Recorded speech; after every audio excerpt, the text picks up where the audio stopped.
Okay, we are live and hello, my name is Juno Losita and what's your name? My name's Elijah Chatmon.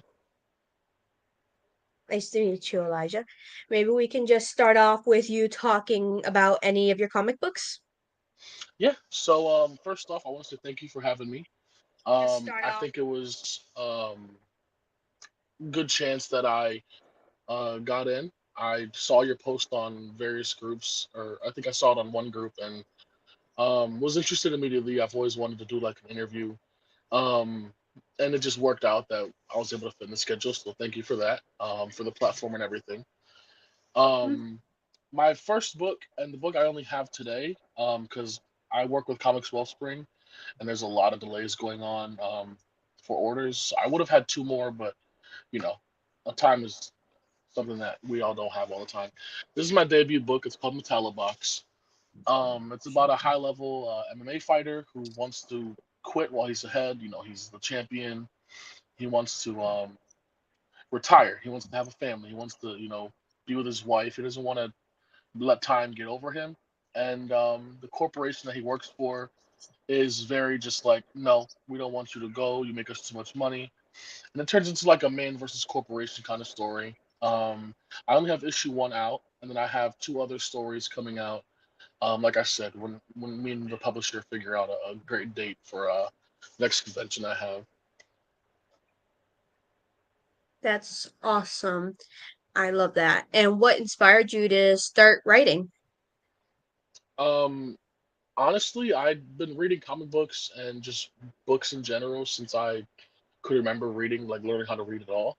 Um, Even when I was younger and couldn't even read, I was looking at the pages on the comic books and trying to like draw them. I've always been interested in the media. And then I think when I was around 13, 14, my brother and I, who is a huge role model and inspiration in my life, he and we talk junk to each other as brothers do, just playfully. And one of us said something like, "Hey, I'm gonna throw some sand in your eye," and we made a joke like, imagine there's a guy he's wearing cargo shorts and like a wife beater tee, and he's just has his cargo shorts filled with sand. And imagine he just runs around throwing it in people's faces. And I was like, dude, that sounds like a really bad superhero name. And that story started like um, moving forward and started developing over the course of like 3 years, throughout pretty much all of my high school. And once I graduated high school, I got tired of working. I was working at Tim Hortons and had a bunch of work drama going on. I got tired of it, so I quit. Got a job at Home Depot. Started talking to coworkers who were interested in comic books, and decided one day, I said, "Hey, I'm gonna make a comic book. Like I'm gonna take Pocket Sand, is what the name of the comic book is, and I'm gonna turn it into a comic. And I'm gonna eventually turn it into an animation. I'm gonna write stories I want to write." And I came up with, 5, 6 ideas the first day, and then over the course of a couple weeks, I was on Google, on YouTube, on any site you can watch a video on, TikTok, whatever, searching up how to write comic book scripts, how to write scripts, how to do this, how to do that, how to show emotion, how to convey this, how to convey that. And then with that came learning how to letter. So I also do comic book lettering as a commission and for my own books. And the more I learned about it, the more I fell in love with it. The more I realized how awesome it is. The more I read comics, the more I love the comic book media, like the cartoons and movies we get every year. And then I found an artist on Facebook, funny enough, and I started working with him over the course of like 8 months to make Pocket Sand a book. And then after giving him a quite large sum of money, he stopped responding. And I never got any pages more than like page 4. And I was just like, oh my gosh, like I'm done. I don't want to do this anymore. Um, and my brother, he's over there sleeping, but he's been my friend since kindergarten.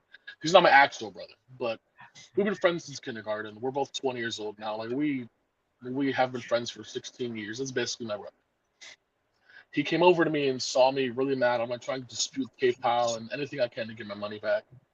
and I'm realizing slowly like there's no hope. I'm just gonna take the L. And he comes over to me and he's like, "What'd you say?" And I'm like, "I said I quit. Like I'm done with comic books. I'm done with it." And he goes, "Okay, I quit college." I'm like, "What?" He's like, "Yeah, I quit writing." I'm like, "What?" And he was like, "If you're the one who's quitting, then I'm quitting." He was like, "You inspire me to do everything that I do with how persistent you are. If you're the one who's quitting, why should I keep going? If it doesn't work out for you, why should I keep going?" And I kind of looked at him like, "That doesn't sound. Yeah, this sounds really stupid." And we sat there for a little bit, and he was like, "What I want you to do is, I want you to grab your iPad because I do all my typing on my iPad."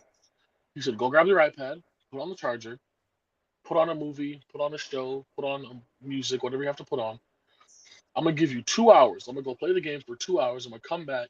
And I'm gonna read what you wrote, and you're gonna make that into a comic book." And I go like, no, I'm not doing that. And he was like, "If you don't, we're fighting."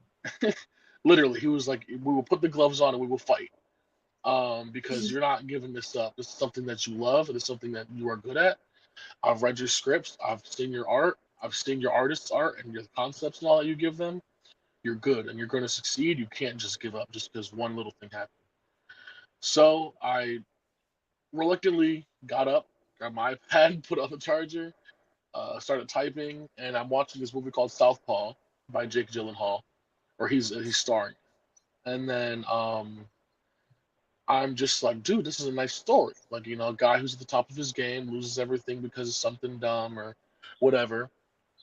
I'm like, okay, let me see with that. And then I started watching this anime called Megalobox, and that anime is like, it's like a new form Hajime no Ippo, which is fighting spirit for the English version, but it has like metallic gloves and metallic arms that you put on the people for boxing, and it's really cool. And I got the design idea for the gloves from Megalobox and somewhat the story from um, Southpaw, and I wrote the script, and then I gave it to him a couple hours later. He read it and said, "Okay, fix this, fix that." Worked on it over the course of a week. 2 weeks after that, I found my artist Michelle, who I've done 3 books with already now, and we did this in about 3 months. It came out last September, and everything's been going good since. So can't complain.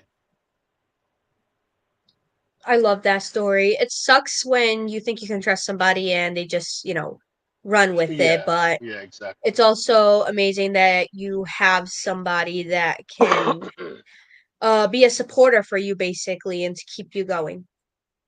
Yeah, yeah, and he definitely has been. When I found out, because he keeps a lot of things secret, not in a bad way, just like it's not time to share this with someone yet.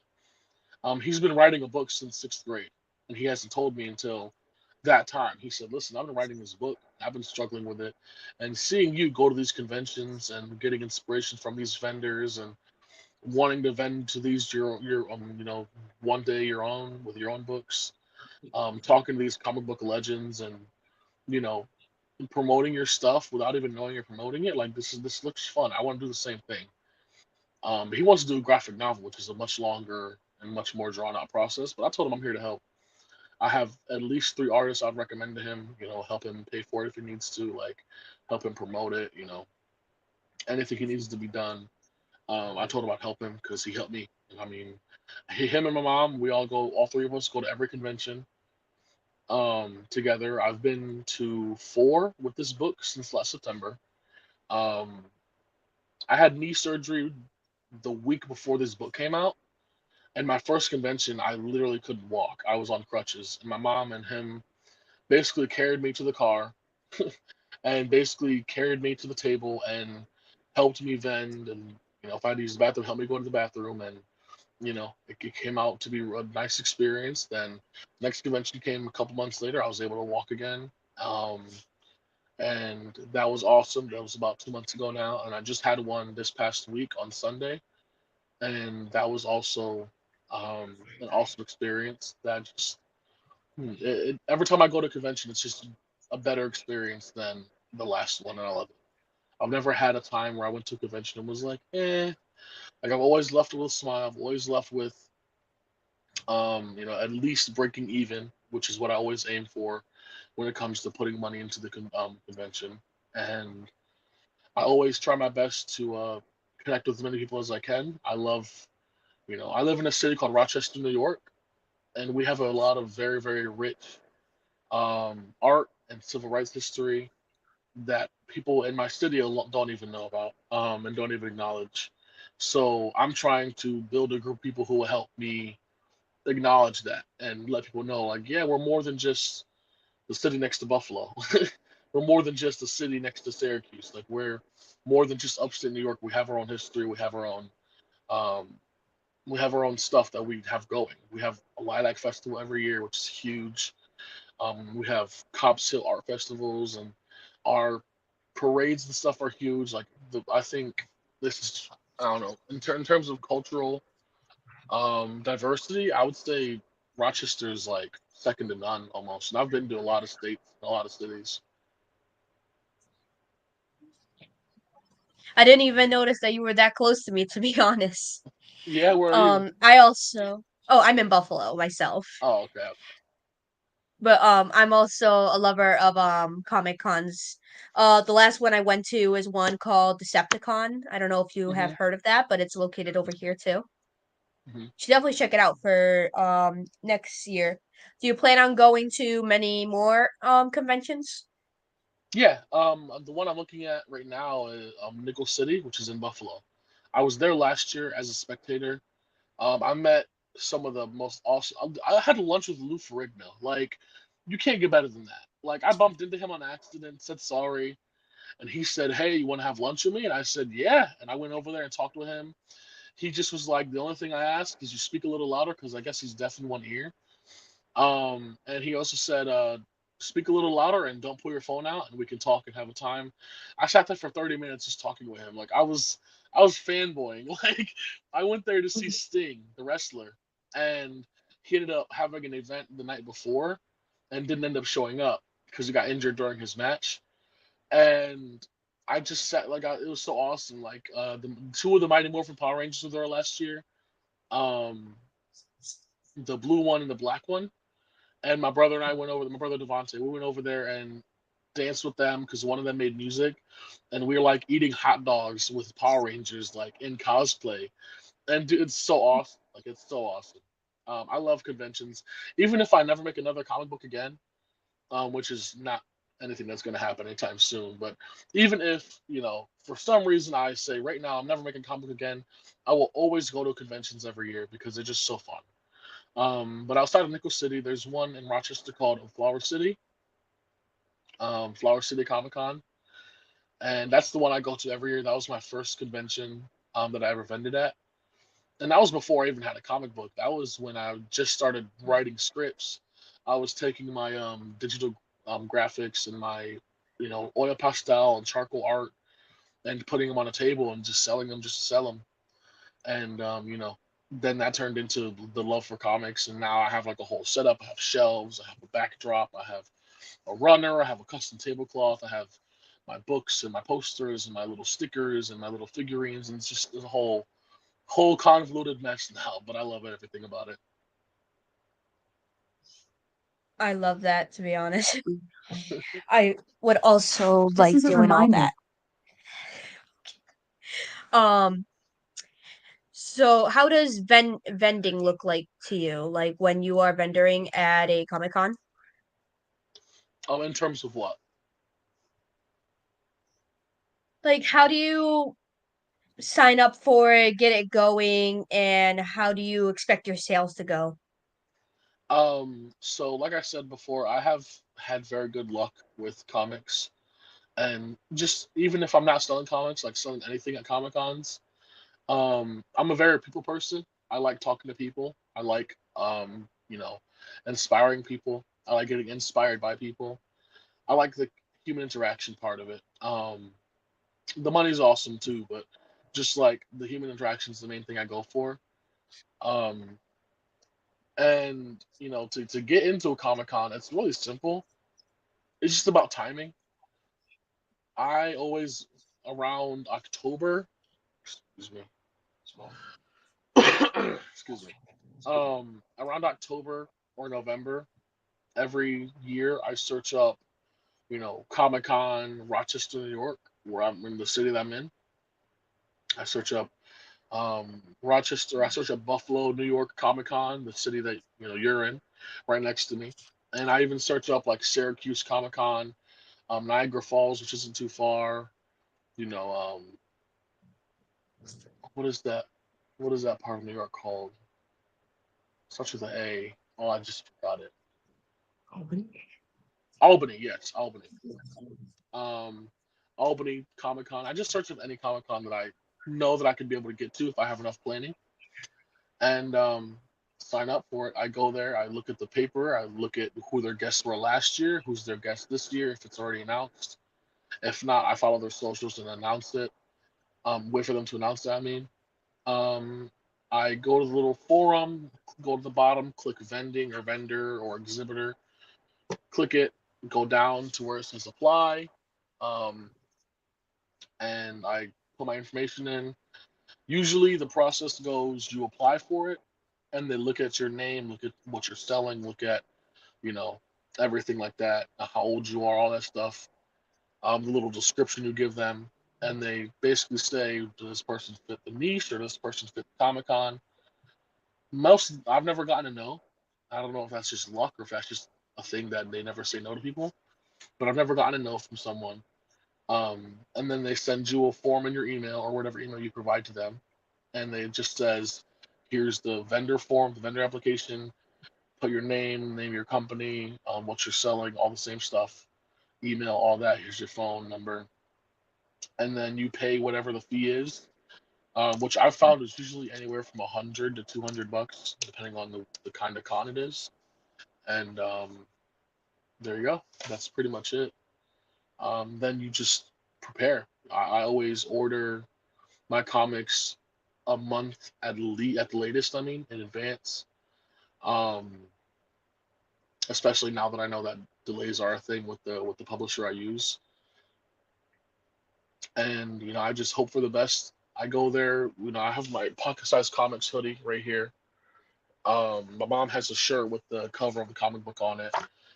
My brother has both, and we all just go there and expect to just, the first couple hours you never really expect much except like people setting up and everyone kind of keeping to themselves. An hour before the con starts, because usually the artists get there early. So like the last con I had just now, I had to get there at 6 a.m. or between 6 and 9:30 a.m. and set up, and then it started at 10. So I got there at like 7ish, and I waited till about 9 to 9:30 to get up and walk around and talk to people once everybody was set up. And then it started at 10, and then around like it was from 10 to 7, or sorry, 10 to 5 p.m.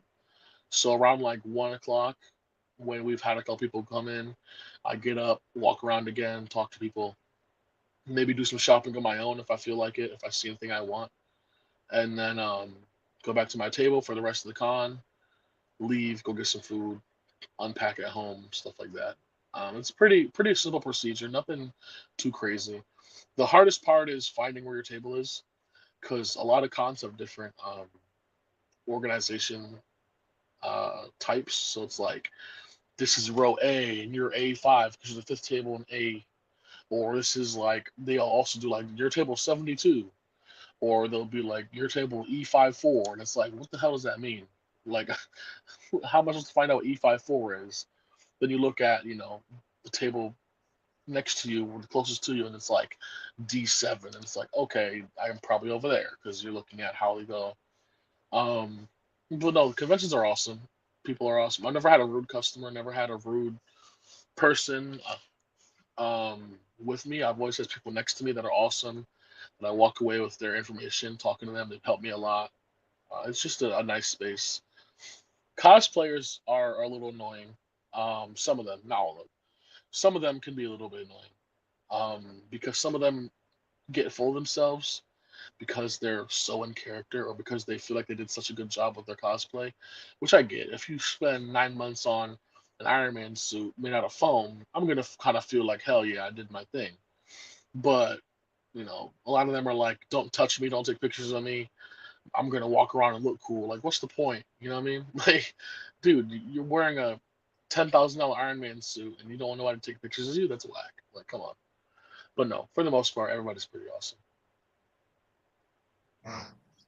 That's awesome. That sounds extremely fun and definitely straightforward. I'm Yeah, glad you exactly. enjoy your time at them. Yeah, I definitely So, when it comes to your comic book, what is your process for script writing? do. I still haven't really figured that out, honestly. Um, I before when I first started, my script process was I'd pull my phone out on my iPhone and I click notes and I think of a title or I think of a synopsis and I find a title to match a synopsis or vice versa. Um, and I just write it. And then when I feel like it, honestly, I go on my computer, which is right here, and I go to Google Docs and I just type in the title, type in, my little disclaimer I put for everything, for every script I do. I page one, panel one, and I just sit there and I just let my mind go. I just, hey, what type of vibe am I going for this comic book? What type of feeling do I want to convey? Um, what type of, who are the characters? What are their names? What do they look like? Like, how can I visualize that? And that's pretty much the same, except now I have a notebook that I just draw concept art, like very, very like crappy drawings, nothing professional at all. But just like a quick drawing of like this kid is named Miguel and he is 5'1" and his best friend Jason is 6'4" or whatever. And I'm writing down, he's Mexican, he's Cuban, his dad was military, his mom was military. The story is them two trying to find out how their parents disappeared after joining the military or whatever.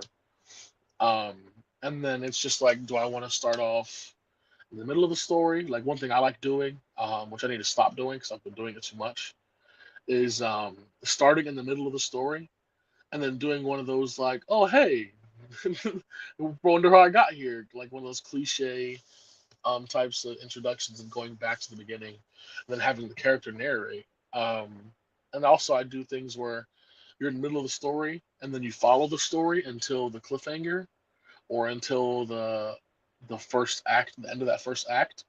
Then in the beginning of the before you get to the beginning of the second, you get the exposition from the first.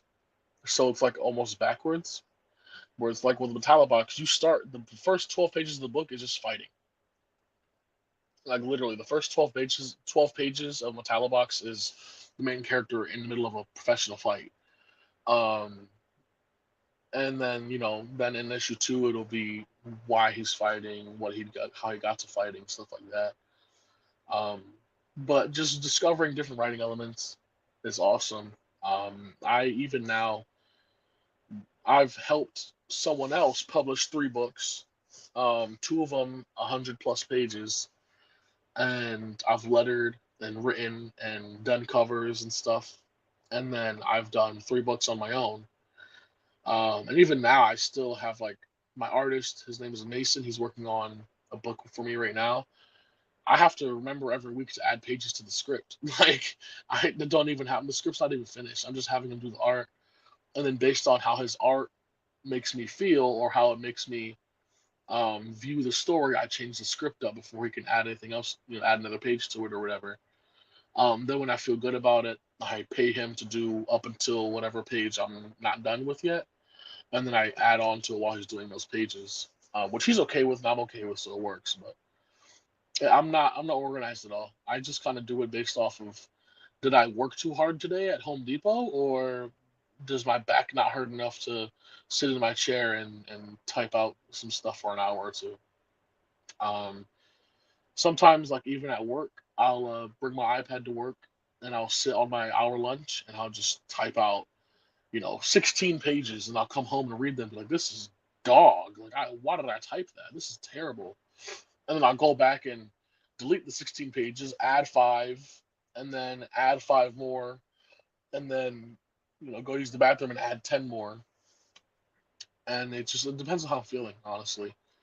If I'm feeling sick, I want to write the most. If if I have like a stuffy nose or a bad cough or something. Excuse me. But if I'm feeling sick, I always feel like I want to write.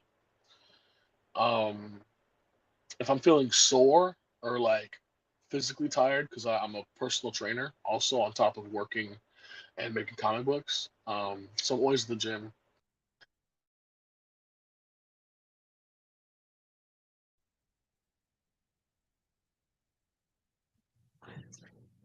I think I cannot hear you anymore.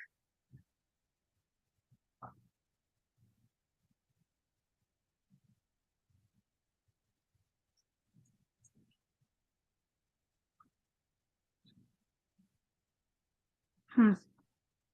Can you hear me now? Oh, I think you're coming in now. All right. Yeah, somebody just called me. I thought my phone was on silent, but I guess not. Actually, I'm gonna do that. Yeah, I don't know why this phone acts stupid sometimes. There you go. I honestly forgot I was. I'm sorry. It's all good. Basically, some of the things you said, I definitely feel that because I'm also not the greatest at organization when I'm having my own project, so I don't have like a way I go either. You said that you were studying some, like, you were doing research on how to do comic books, you were watching YouTube videos and all sort of videos just to get out there. Do you have any tips that you learned that really stuck with you from all the things you learned? When it comes to writing, like I said, not really. I'm still figuring out the process. Um, I know that emotion and the way the character feels is something that should be on the forefront of your mind always. Um, your reader or the person reading the script even should not be confused on how your character feels. If your character is mad, then he should be, and not don't just type he is mad looking. Like just put like there's tears in his eyes, his clenching his fist, his face is turning red, his brow is furling, or whatever you want to do to make it seem like to show he's mad, because your artist may think mad is this. When you think mad is like red face, snot on the nose, ears steaming, or whatever, like cartoons, and then when that you're writing everything for your artist, you're not writing your script to be read necessarily, because you can always change. Like I do my own lettering, so I can always change my script, change the lettering based on how the art looks. I'm not going to always like, it's not common at all. I've never had a script look just like the book or vice versa. I've never had that. There's always like, even with Metallibox, when I so this is the second print. This is the reprint. I added the logo and a little thing down here. This is the first print, and it's just blank.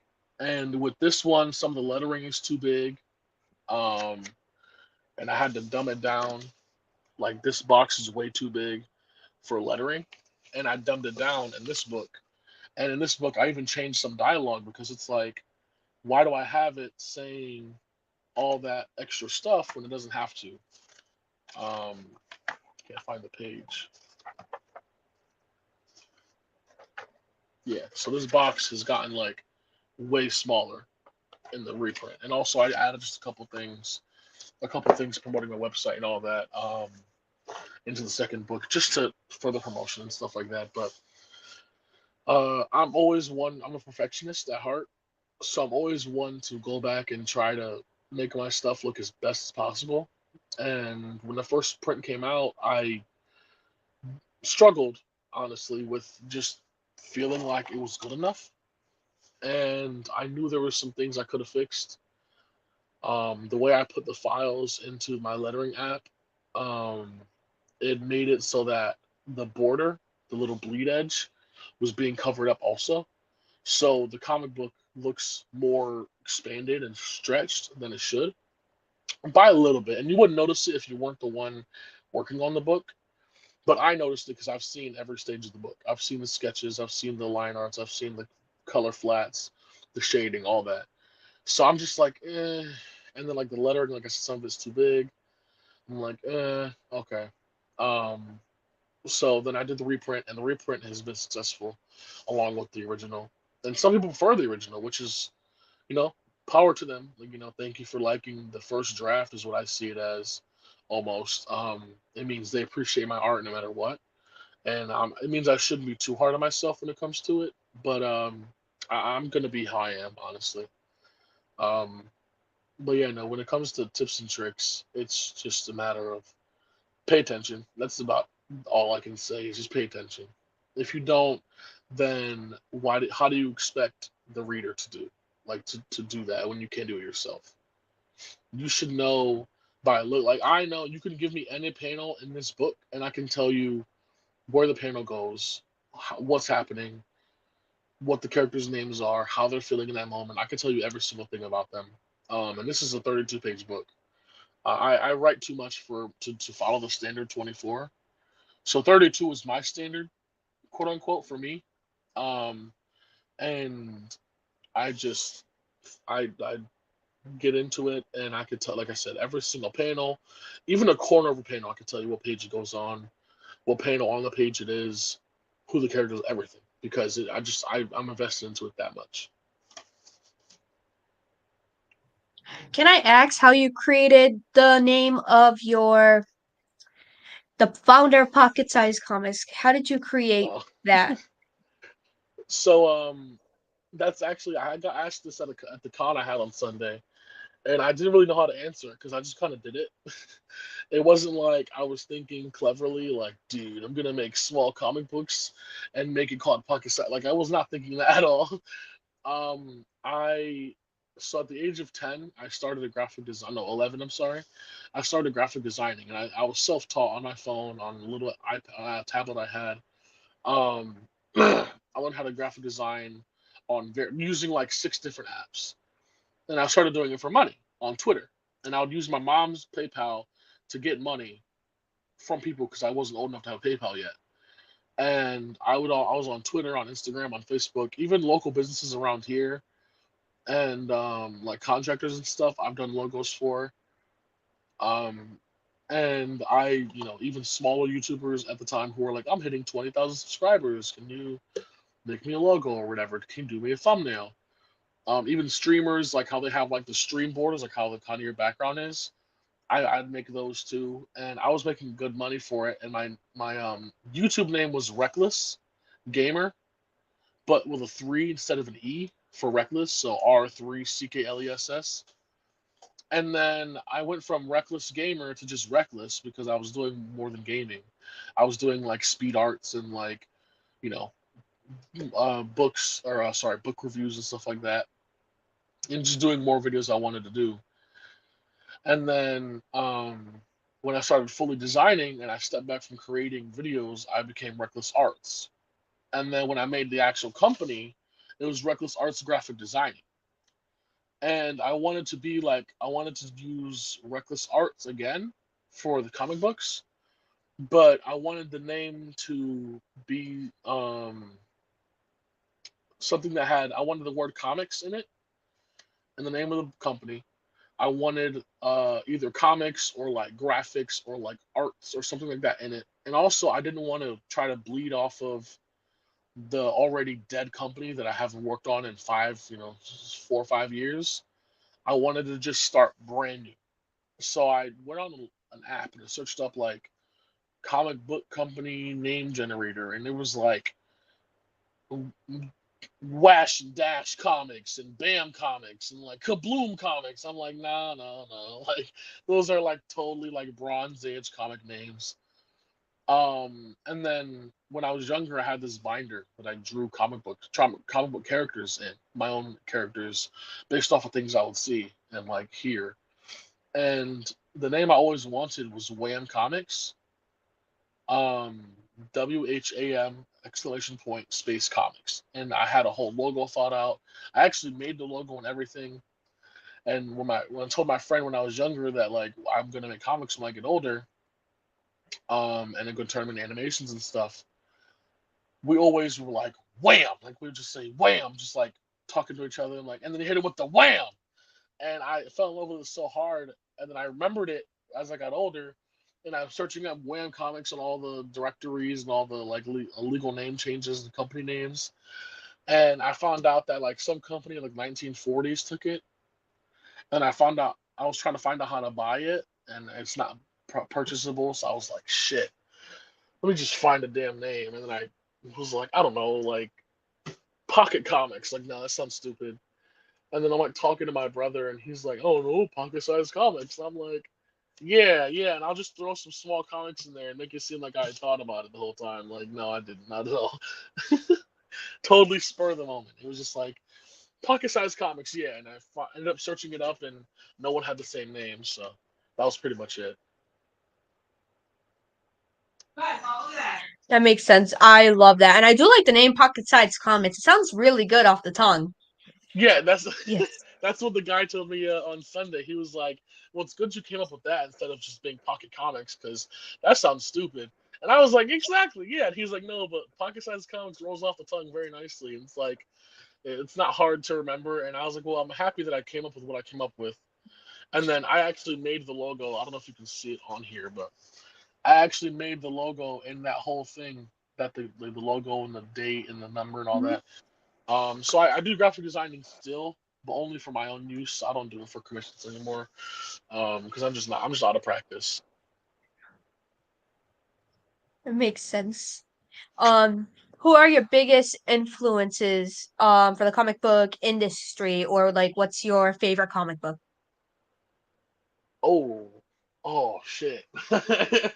Favorite comic book? I'm gonna have to think about that.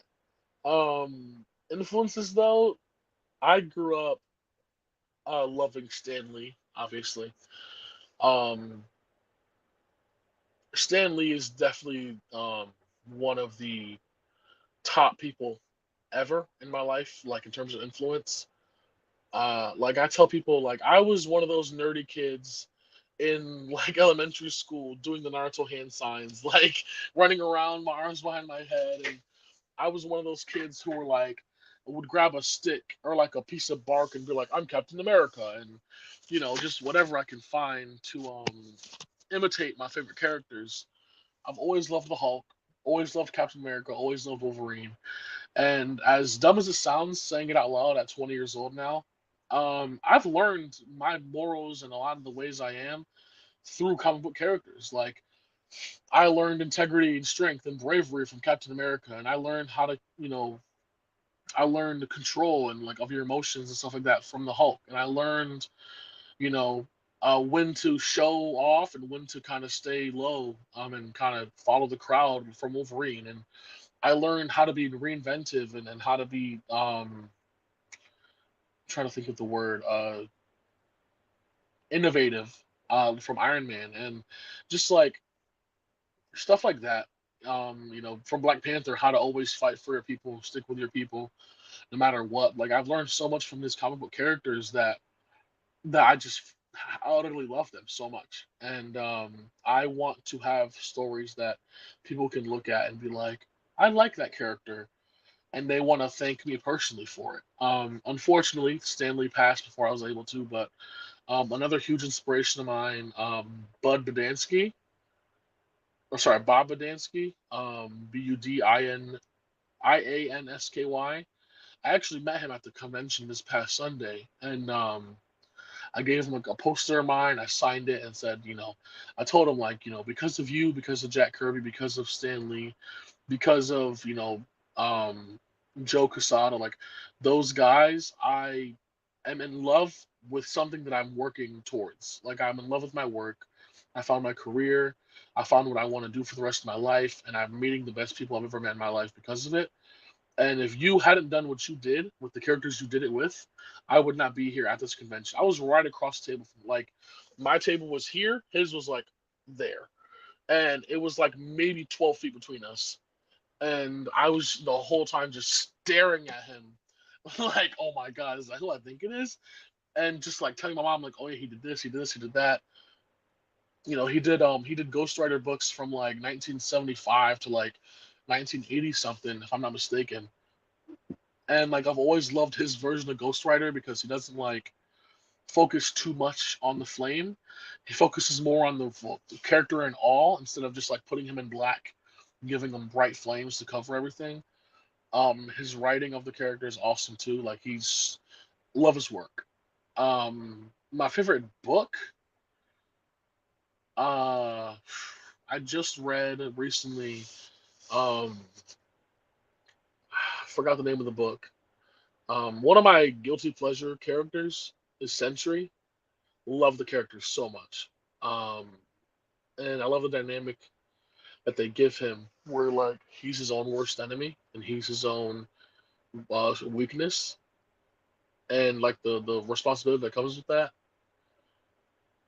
Um, I'm thinking, I'm trying to think of the name of it, but there was not like recent as in like last month, recent as in the last couple of years.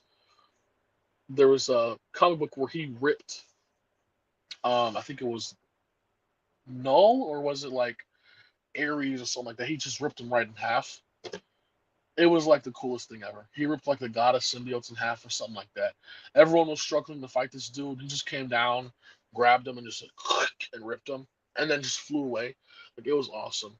And then also there's another one that is recent, as in like the last couple of years also, where he works at a diner and his powers and consciousness are trapped in this like totem because of Professor Xavier and Doctor Strange and like Iron Man. And he works at a diner and he lives in like this shitty apartment and he has to every day go on this mentally transfer his consciousness to this like weird totem and he has to fight the void and win every single day because if he doesn't, then the totem breaks and his powers come back. He becomes a Sentry again, and when he becomes a Sentry, the Void comes back. So, and then it ended up getting stolen, and it was a whole thing. And I love that whole comic run also. Um, and then of course Civil War, like Civil War One, it's just classic. Like who doesn't love Civil War? Like how can you not love Civil War and all the after effects of it? Um, the new Marvel universe in terms of like the main continuity is still like reaping effects from Civil War. And that happened what I want to say like 10 years ago now. You know, like maybe even further. Like it's still such an important thing in the main continuity. And you know, how can you not love it? It's a great story. I'm Team Cap all the way. Like I said, I love Captain America. I love the Shield. Um, Team Cap 100%. Whether it's comics or movie or anything in between, Team Cap. But I still love the story. So that has to be like one of my favorites, if not my favorite.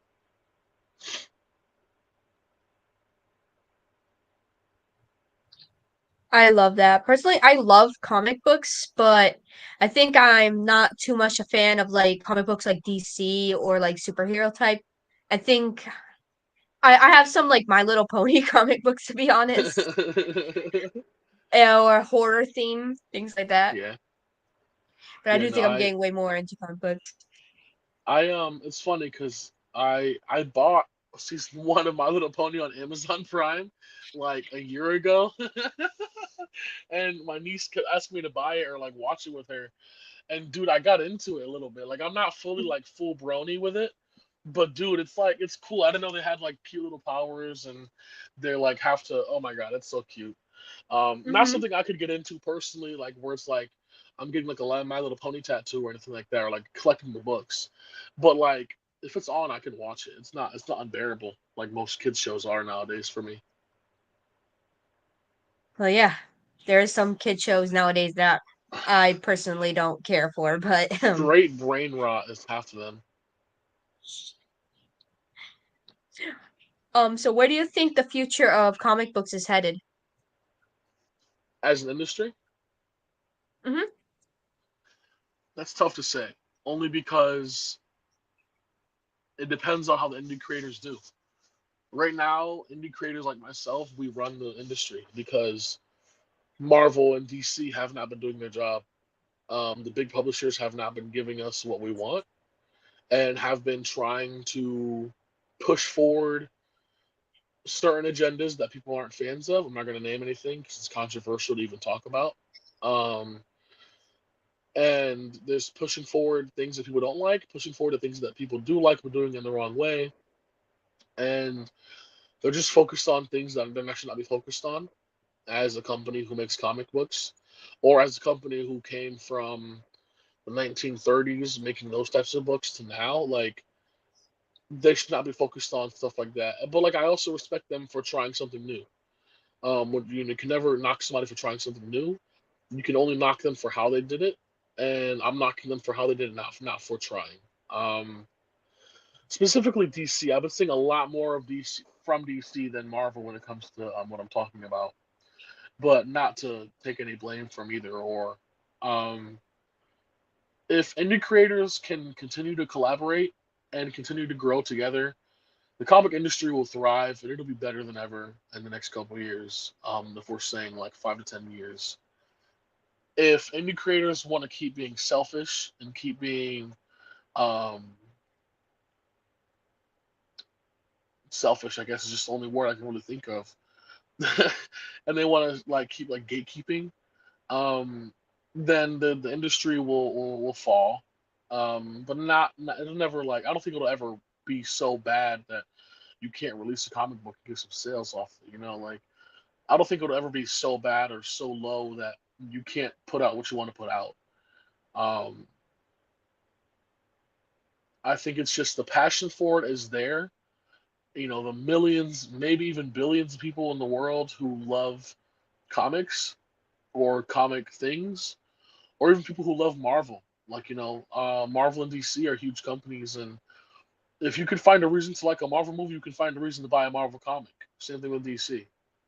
If you can find a reason to like X-Men '97, you can find a reason to buy an X-Men book or buy a digital copy of X-Men. X-Men First Class, or any of those First Mutants, New Mutants, whatever you want to call it, whatever you want to find. There's a story for everyone. It's just a matter of finding that story. Or my job is to make that story. My job is to make the stories and the things that people want to see. Um, and if people can start, and also staying away from AI is a huge thing. We need to stay away from AI. AI is taking jobs already. There's people making full on Kickstarter campaigns with a fully AI made comic, and I don't support that at all. Using it to enhance something, like if you're a writer and you don't have someone to read a comic for you or read a script for you, I mean, and you want to use AI to help you, then maybe, as long as you don't let it write anything for you. Excuse me. Oh, I'm so sorry. Um, Letting AI do the work for you is not what should be done. Um, so if we just, stay away from AI and keep collaborating, the comics industry will be way better. We can't depend on Marvel and DC anymore, as we've seen the last couple of years. So we have to just start depending on ourselves and putting money where our mouth is and such. Hello?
All right. Sorry. I guess the application we're using decided to kick her out.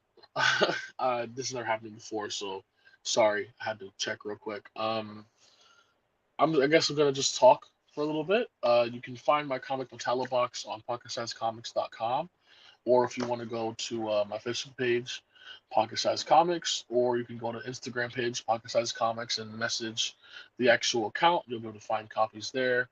We have Metallobox #1 reprint, and we have digital versions. We have um, posters. We have stickers. We have a bunch of other stuff coming out soon. So feel free to go check that out when you're all done watching this, and just give us 1 second. We'll try to figure out what's going on. Thank you for waiting.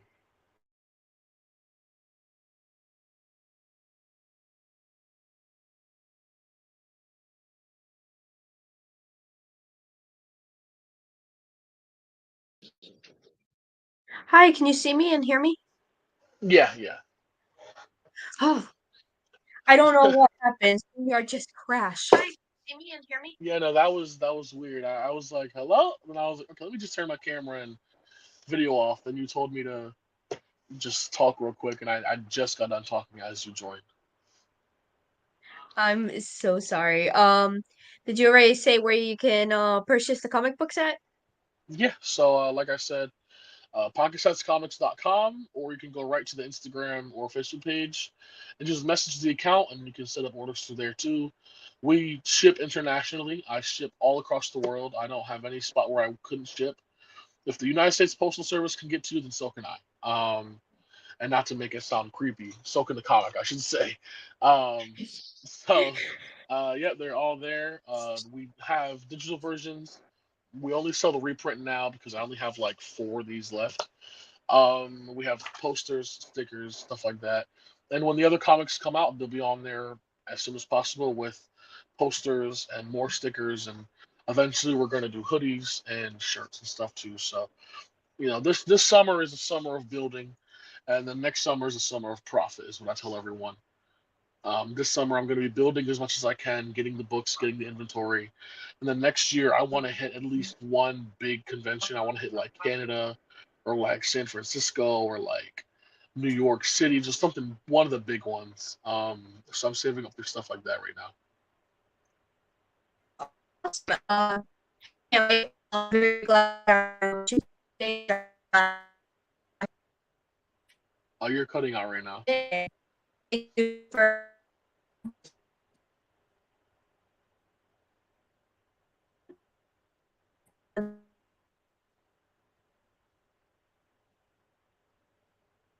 Hello?